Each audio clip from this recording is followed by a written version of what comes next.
তাহলে কি বরবাদ নেক্সট একটা দরদের দিকে যাচ্ছে?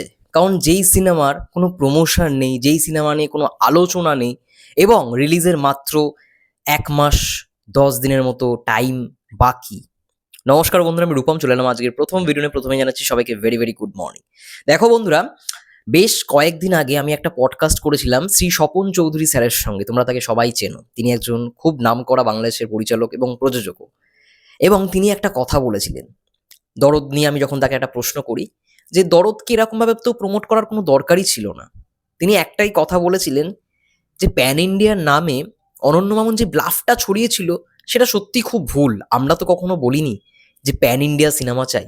হ্যাঁ, তিনি এটা বলতে পারতেন যে বোম্বে থেকে বা বলিউড থেকে অভিনেত্রী নেওয়া হবে, মানে অ্যাক্ট্রেস নেওয়া হবে এবং সেই রকমভাবে সিনেমাটায় তৈরি করবেন। হ্যাঁ, আমি জানি অনন্য মামুন চেষ্টা করেছিল যে সিনেমাটাকে প্যান ইন্ডিয়া রিলিজ দেওয়ার এবং ডাবিং থেকে শুরু করে অনেক কিছু তিনি করে রেখেছিলেন।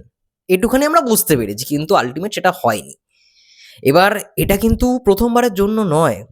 অনন্য মামুনের নামে এইরকম মানে শব্দ এটা প্রথমবারের জন্য শুনছি এমন নয়, এর আগেও আমরা শুনে এসেছি এবং তার নামের মধ্যেই জিনিসটা রয়েছে। যে যাকেই জিজ্ঞেস করো না কেন একই তোমরা আনসার পাবে। তাই বলে কি বরবাদও সেরকম একটা সিনেমা হতে চলেছে যেরকম মানে আমরা এক্সপেক্ট করছি অনেক হ্যাবক কিছু হয়ে যাবে, হ্যাবক অনেক কিছু করবে? একদমই না। আমি কোথাও গিয়ে এই জিনিসটার সঙ্গে সহমত পোষণ করিই না। কারণ কি? কারণ এইখানে কখনোই এখনো পর্যন্ত, সেটা পরিচালকের কথা বলি বা প্রযোজকদের কথা বলি, কেউ কিন্তু মানে এমন কিছু পোস্ট করেনি যে এই ডেটে এই জিনিসটা আনবো, এই ডেটে গান আনবো, এই রকমভাবে প্রমোশনাল প্ল্যান হয়েছে, এমন কোনো পোস্ট তোমরা দেখেছো? শুধুমাত্র গতকালকে মেহেদী হাসান হৃদয় ভাইয়ার পেজ থেকে আমরা যেটা পোস্টটা দেখতে পাই যে আমরা যেরকম ভাবে প্ল্যান করে রেখেছি সেই মাফিকই আমরা প্রমোশন শুরু করবো, প্রমোশনাল কন্টেন্টগুলো রেডি আছে এবং সেই অনুযায়ী প্ল্যান মাফিক প্রমোশনাল কন্টেন্ট দেব। এবং একটু ধৈর্য ধরতে বলেছে আমাদেরকে, আমরা ভালো কিছুই পেতে চলেছি। এই লাইনটা যখন লেখা হয়েছে আমাদের একটু অপেক্ষা করে যাওয়াটা দরকার। কারণ ডিরেক্টর মেহেদী হাসান হৃদয় আমাদের ফার্স্ট লুক মোশন পোস্টারে যে ভাইবসটা প্রোভাইড করতে পেরেছে, আমরা একটুখানি আশা রাখতেই পারি। হ্যাঁ, বড় বড় ছবির ক্ষেত্রে একটা আমরা জিনিস দেখি, ওদের প্রমোশন অনেক আগে থেকে শুরু হয়, অনেক আগে থেকে। এবার সেই জায়গায় পরিচালক নতুন এবং আমরা তাকে সব দিক থেকে মানে কি বলবো দায়ী করতে পারবো না সোজা বাংলা ভাষায়। তার উপরেই যে সমস্ত কিছু তিনি সিনেমাটা নিয়ে মানে কনসেন্ট্রেট করছে পুরোটাই। তিনি যেটা বানিয়েছেন সেটা দর্শকের সামনে আনবেন রোজারিতে, এবং সেটার জন্যই যেটা হয় আর কি, পোস্ট প্রোডাকশনে ডিরেক্টরকে থাকতেই হয়।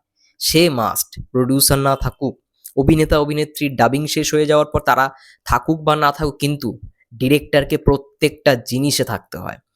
তো মেহেদী হাসান হৃদয় ভাইয়া সেটা হওয়া সত্ত্বেও মানে যেহেতু দেখলো এত সব পেজ থেকে পোস্ট হচ্ছে যে নেক্সট দরদ, নেক্সট দরদ, অনন্য মামুনের আরো একজন ইয়ে, অনেক পোস্টই আমি দেখলাম।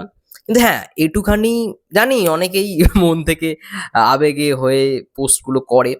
কি আর করা যাবে, মানে আমরা প্রতিবারেই সিনেমার ক্ষেত্রেই দেখি, কিন্তু এইবারে ওই জিনিসটা হবে না, এইটুখানি আমি বিশ্বাস রাখছি, আশা করছি। এবং তোমাদেরকেও গ্যারেন্টি সহকারে বলতে পারি, যখন থেকে প্রমোশনাল কন্টেন্ট আসা শুরু করবে, ডিরেক্টর যখন নিজে বলেছেন, আই থিঙ্ক তোমরা ভালো কিছুই পাবে এবং তখন কিন্তু থামা যাবে না, তখন কিন্তু কেউ থামতে চাইবে না। তখন তোমরাই পাগল হয়ে যাবে, আরে এত কন্টেন্ট, এত কন্টেন্ট আসছে। তারা ধারাবাহিকভাবে সমস্ত কিছু নিয়ে আসবে এবং প্রত্যেকটা জিনিস এত ভালো হবে, মানে মনে এতদিন পর তোমাদের মনে হবে যে হ্যাঁ, একটা সিনেমার জন্য যে কোয়ালিটিগুলো দরকার সব কিছুই রয়েছে এই সিনেমাটার মধ্যে। যেমনটা আমরা তুফানে দেখেছিলাম, তুফানের প্রত্যেকটা কন্টেন্ট যখন আসছিল, ভালো করে লক্ষ্য করে দেখো, এসবিএফ এর পক্ষ থেকে পোস্ট হচ্ছিল, চরকির পক্ষ থেকে পোস্ট হচ্ছিল। তো ওদের একটা ধারাবাহিকতা, ওদের একটা বড় মার্কেটিং টিম রয়েছে, এটাও তো আমাদের দেখতে হবে। এসবিএফ এ তো কম মানুষ কাজ করে না, আমাদের কলকাতা থেকে অনেক মানুষ কাজ করে, ইভেন বাংলাদেশে এসবিএফ হয়ে গেছে, এসবিএফ 21, সেখানে একটা টিম রয়েছে। তো হ্যাবক একটা বড় টিম জড়িত, চরকি, আলফাই। তো ওদের একটা মানে প্রফেশনাল বা একটা কমন টিম রয়েছে যারা প্রত্যেকটা সিনেমায় কাজ করে আসে। তো ওদের 3 মাস আগে থেকেই সমস্ত কিছু রেডি থাকে। এবার সেই জায়গায় নতুন প্রোডাকশন হাউস বরবাদের প্রথমবারের জন্য ডিরেক্ট করতে চলেছে এবং মেগাস্টারের এত বড় ছবি এই প্রথমবারের জন্য। এটা নিয়ে আমরা খুশি থাকি না, আমরা কেন সমালোচনা করবো, আমরা কেন নেগেটিভ দিকে বেশি কথা বলবো, এটা আমরা কখনোই চাই না, এবং এটা হোক এটাও আমরা চাই না। তো সেই জায়গা থেকে একটাই কথা বলবো, এটা নেক্সট দরদ হচ্ছে না। দরদে যে খামতিগুলো ছিল সেগুলো সত্যি বাজে জিনিস ছিল, বাজে রকমভাবে ডিরেক্টর প্রচার করেছিল, কিন্তু এইখানে মেহেদী হাসান হৃদয় ভাই সেইগুলো কিন্তু করেনি। তো তাকে আমরা দোষারোপ করতে কখনোই পারি না। এটা আমাদের কোথাও গিয়ে একটা কর্তব্য যে একটু ধৈর্য ধরে অপেক্ষা করে যাই। তিনি যখন বলেছেন তারপরে দেখুক না, তোমরা দেখো টিজার আসুক না, লুক আসুক, যদি ভালো হয় ভালো বলবে, খারাপ হলে খারাপ বলবে, সেটা দেখার পরে বলো, কিন্তু একটু ধৈর্য ধরে যাও। আগে থেকেই কিছু করো না, তাহলে অনেক কিছুই হয়ে যেতে পারে। যাই হোক, এটা বলেই ভিডিওটা শেষ করব। তোমাদের কি মন্তব্য কমেন্ট করে জানাতে পারো। ততক্ষণের জন্য সবাই ভালো থেকো, সুস্থ থেকো। ফেসবুক পেজ থেকে যারা দেখছো প্লিজ পেজটাকে ফলো করে দিও, ইউটিউব চ্যানেল থেকে যারা দেখছো প্লিজ চ্যানেলটাকে সাবস্ক্রাইব করে দিও। সবাই ভালো থেকো, সুস্থ থেকো, টেক কেয়ার।